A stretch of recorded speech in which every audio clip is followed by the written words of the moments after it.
భగవద్గీతే భవద్వేషిణి.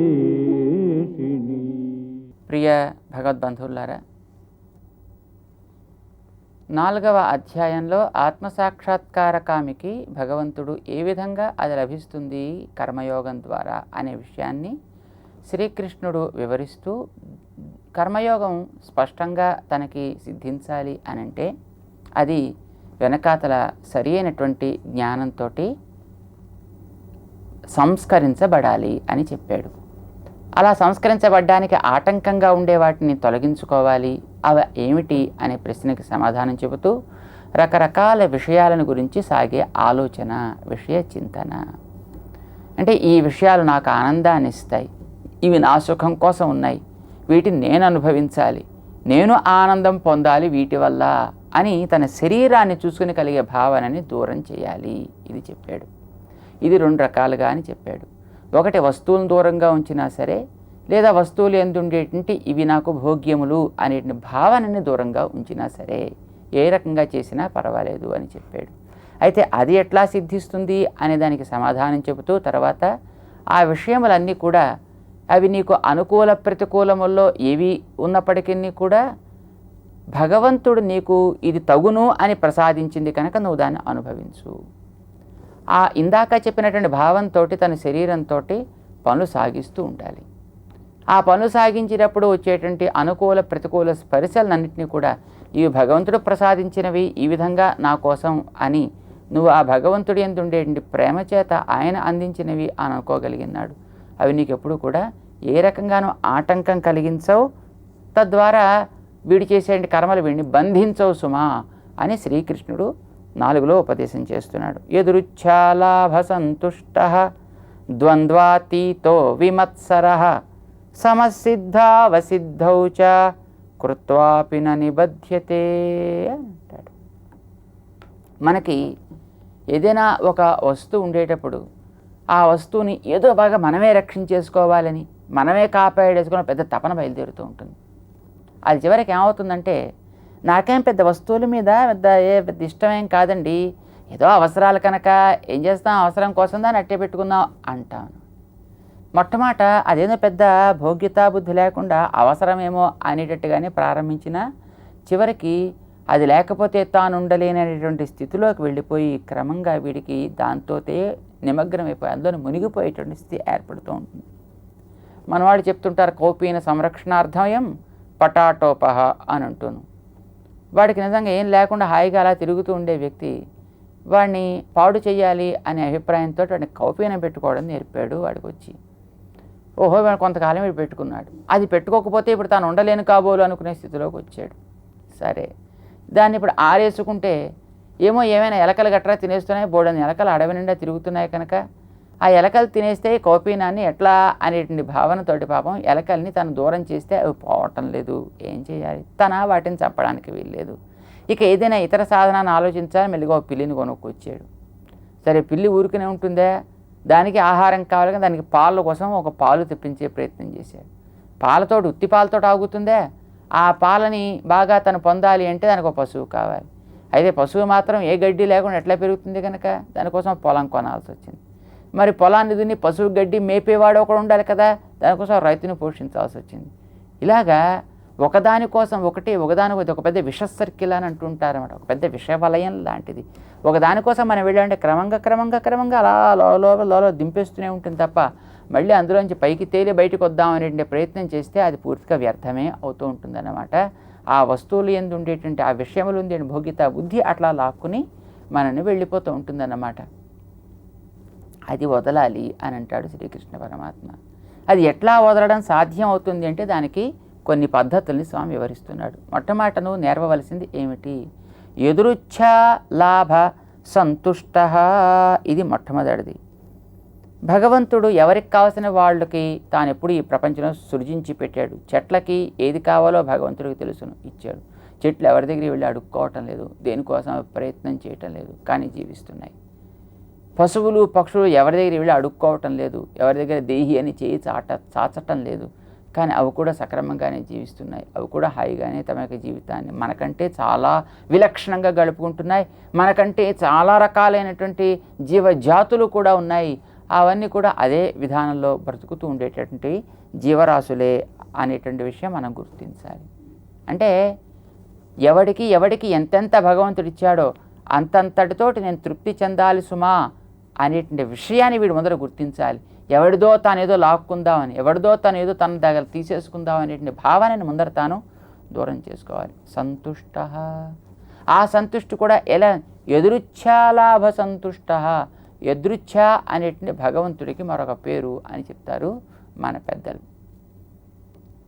మనకి శ్రీరామాయణంలో రామచంద్రుడిని అడవికి పంపించడానికి కారణమైనటువంటి మంధర ఎదురుచ్ఛయ ఆరురోహ, రామచంద్రుడిని ఆవేళ అభిషేకం చేసుకోకుండా చేయడం కోసం సమాచారం అందివ్వాలి అని ఎక్కడో ఉండేటువంటి కింద చాలా పెద్ద ముదుసలి, ఆమె ఎప్పుడు పైకి ఎక్కనిది, ఎదురుచ్ఛయ ఆరురోహ, యాదృచ్ఛికంగా మేడెక్కి అంతా చూసింది ఊరిని అని అంటారు. ఊరికి ఎందుకు ఎక్కుతుంది కనుక? యాదృచ్ఛికంగా ఎక్కడం ఏమిటి కనుక? అంటే భగవత్ సంకల్పం ఆవిడ్ని ఆ మేడెక్కేట్టు చేసింది, అన్నీ చూసేట్టు చేసింది, ఈర్ష్య చెందేట్టు చేసింది, తన రాణిని పోరేటట్టు చేసింది, రాముడు అడవికి వెళ్ళేటట్టు చేసింది. అది యాదృచ్ఛికం, అంటే భగవత్ సంకల్పం చేసి జరిగింది. రెండవది, రామచంద్రుడు సీతమ్మతో పాటు అక్కడ పంచవటి తీరానికి చేరినప్పుడు ఎదురుచ్ఛయ ఆరురోహ అంటారు మన శూర్పణఖని గురించి. అంతకుముందు ఎన్నో ఏళ్ళుగా అడవుల్లో ఉన్నారు. అసలు అక్కడికే వచ్చి సుమారు 1.5 ఏడాది పైన అవుతోంది. ఇంతవరకు ఎప్పుడు రానటువంటి వాళ్ళు ఈ సమయంలో రావడంలో ఏమిటి కారణం? ఎదురుచ్ఛ అంటే యాదృచ్ఛికం. అక్కడే తిరిగేటటువంటి ఆవిడ యాదృచ్ఛికం ఏమిటి? కొన్ని వేల మైళ్ళ దూరంలో ఏం లేరే అంటే భగవత్ సంకల్పం చేత అని వివరిస్తారన్నమాట. అది యాదృచ్ఛికం అంటే. చేత భగవత్ సంకల్పంతో ఇది జరుగుతోంది తప్ప, ఒకవేళ మనకి దేహానికి ఇష్టం లేనటువంటి ఒక స్పర్శ ఏర్పడింది, భగవంతుడు ఇట్లాంటి కలిగించాలి అని అనుకున్నాడు కాబోలు, ఆయన ఇష్టానికి వ్యతిరేకంగా నేను ఎందుకు ప్రవర్తించాలి కనుక అట్లే కానీ అని అనుకోగలిగే స్థితి వీడిలో ఏర్పడాలి. అది ఎప్పుడు ఏర్పడుతుంది వీడిలో అని అంటే త్యక్త సర్వ పరిగ్రహుడు అయితే, మనసుని లోపల వీడికి దాని ఎందే ఆత్మయందే నిలబెట్టగలిగిన వాడైతే, దానికి ముందు ఏర్పడాల్సినటువంటి ఇతర వస్తువులు ఎందరో కోరికల్ని కనుక వాడు పూర్తిగా వదిలినట్టయితే వీడికి ఈ స్థితి ఏర్పడుతుందన్నమాట. చేత ఎదురుచ్ఛాలాభ సంతుష్ట, వీడికి ఆ సంతుష్టి మొట్టమొదటి లభించింది. దానిలో ప్రహ్లాదుడికి వాళ్ళ నాన్న విషాన్ని ఇచ్చాడు. భగవంతుడు ఇచ్చింది అనుకున్నాడు. తాను భగవన్నామాను అనుసంధానం చేస్తూ తాగాడు. అతనికేం అది విషం కాలే. ఏదో మీరాబాయికి ఏదో విషాన్ని పట్టుకొచ్చి ఇచ్చారట, అలా తిరగడం సాధువులతో పడి బాగుండలేదు అని. అయితే ఊరికే ఇస్తే తను తాగదని తెలిసి, ఇది మీ కృష్ణుడు ఇచ్చినటువంటిది, మీ కన్నయ్య ఇచ్చినటువంటిది, ఈ చక్కగా త్రాగమని పంపించాడు అని అంటే, నిజంగా తన స్వామి ఇచ్చినట్టే తను భావించింది. ఆవిడ త్రాగింది. ఆవిడ నిజంగా శ్రీకృష్ణ అనుభూతి ఏర్పడింది. ప్రాణం ఏం పోలేదు ఆవిడికి. అందుచేత ఏది లభించినా అది ప్రహ్లాదుడికి వాళ్ళ నాన్నగారు నీళ్ళలో పారవేయడం, కత్తులతో కొట్టించడం, నిప్పుల్లో తోయడం, ఏనుగులతో తొక్కించడం, పర్వతాల కింద వేసేయడం, ఇవన్నీ కూడా యాదృచ్ఛికం. అంటే ఇది భగవత్ సంకల్పం ఆ రకంగా ఉన్నట్టుంది. ఆ రకమైనటువంటి దాన్ని ఇతని ద్వారా భగవంతుడు చేయిస్తున్నాడు సుమా అనే భావన తనలో స్పష్టంగా మొట్టమొదట ఏర్పడాలి తప్ప, కనిపించడం, కసిరేసుకోవడం, ఎవడో ఏదో చేశాడు కనుక నాకు ఇట్లాంటి స్థితి వచ్చింది అనుకోవడం, వీడి మీద వాడి మీద ఆడిపోసుకోవడం లాంటి స్థితి ఎప్పుడూ కూడా ఏర్పడడం తగినటువంటిది. ఎదురుచ్ఛాలాభ సంతుష్ట ఏమొస్తుంది దానివల్ల? ద్వంద్వాతీత, వాడు ఈ సుఖ దుఃఖాలు, ఆకలి, క్షుత్పిపాసలు లాంటి ఈ ద్వంద్వాలు, కామక్రోధాది ద్వంద్వాలు ఉంటాయే, వీటికి వాడు క్రమంగా అతీతుడు కాగలుగుతాడు. మనసులో సంతృప్తి అంటూ ఏర్పడితే క్రమంగా లభించిన దాంట్లోనూ పరమాత్మ ఉంటాడు, ఆ లభింప చేసిన వాళ్ళలోనూ పరమాత్మ ఉంటాడు. ఆయన అనుగ్రహించాడు, ఆయనకు దివ్య కృప ఈ విధంగా నా యందు ప్రసరిస్తోంది అని ప్రతిదీ కూడా భగవద్దత్తము అనే భావాన్ని ఏర్పరచుకోవాలి. ద్వంద్వాతీత అంటే మన ఆళ్వార్లలో కులశేఖరులు అని ఒక ఆళ్వార్, వారు ముకుందమాల అనే ఒక స్తోత్రం చెబుతూ, భగవన్ ప్రపంచంలో నీ సంబంధం లేనిది ఏదయ్యా? ప్రతిదీ నీ సంబంధం కలిగిందే కనుక నన్ను ఎక్కడ పయేస్తానన్నప్పటికీ కూడా నాకేం బెంగలేదు. దివివా భువివా మమాస్తు వాసహ నరకేవా అంటారు ఆయన. నువ్వు నరకంలో వేస్తానన్నా నాకేం అభ్యంతరం లేదు, నువ్వు స్వర్గంలో వేస్తానన్నా నాకేం అభ్యంతరం లేదు, మరి ఇంకొక చోట ఎక్కడో ఎక్కడ వేస్తా అన్నప్పటికీ కూడా నాకేం బెంగ. ఎందుకోసం? ఆ దివి నీదే, ఈ భువి నీదే, ఆ నరకము నీదే, అన్నీ నీవే అయినప్పుడు నాకు తగనిది కానిది అంటూ ఏముంటుంది కనుక నన్ను వేసేవాడివి నీవు అయినప్పుడు నాకు తగని చోటు నువ్వు ఎందుకు పంపిస్తావు కనుక ఎక్కడున్నప్పటికీ కూడా నీ సేవ జరిగేటట్టుగా నాకు బుద్ధిని మాత్రం ప్రసాదించు అని వాడు ప్రార్థన చేసుకుంటారు. స్వామి మనకి చెప్తున్నాడు, ద్వంద్వాతీత ఎదురుచ్ఛయా లాభ సంతుష్ట. కనుక నీకు లభించినటువంటి దానితో ఇది భగవంతుడు పంపింది అని భావన చేయడం మొట్టమొదట అలవాటు చేసుకో. దాంతో సంతృప్తి పడడం అలవాటు చేసుకో. ఈ సంతృప్తి కనుక తొలగింది అంటే బలి చక్రవర్తికి పట్టిన గతి పడుతుంది అని చెప్తారు. ఇంద్రుడికి బలికి ఇద్దరికీ సమానంగా పనిచేస్తే రాజ్యాన్ని లభించిన దాంతో తృప్తి పడని బలి ఇంద్రుడిని కూడా చావగొట్టి చెవులు మూసి రాజ్యాన్ని లాక్కున్నాడు. వాని కోసం భగవంతుడు మళ్ళీ అవతరించి అతడి తీసుకుని అతడి రాజ్యాన్ని ఆయనకి ఇవ్వవలసి వస్తుందన్నమాట. అలాంటి స్థితి రానివ్వకుండా ఉండగలగడం బుద్ధిమంతుడు చేయాల్సినటువంటి పని.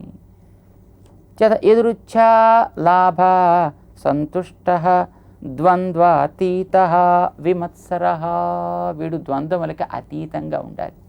ఎప్పుడైతే ఏది లభించినా తనకి ఆనందమే అనుకూలం అనుకుంటాడో, ఒక పాము కనిపించినా పెద్ద దాని మీద అదేదో తనకి చేసేస్తుంది అని భయపడ్డు. కారణం వీడికి దీని మీద ఏ రకమైనటువంటి ఒక మమత లేదు కదా. దీని మీద మమత కనుక మనకు ఉన్నట్టయితే అది దీనికి ఏమైనా చేస్తుందో అని.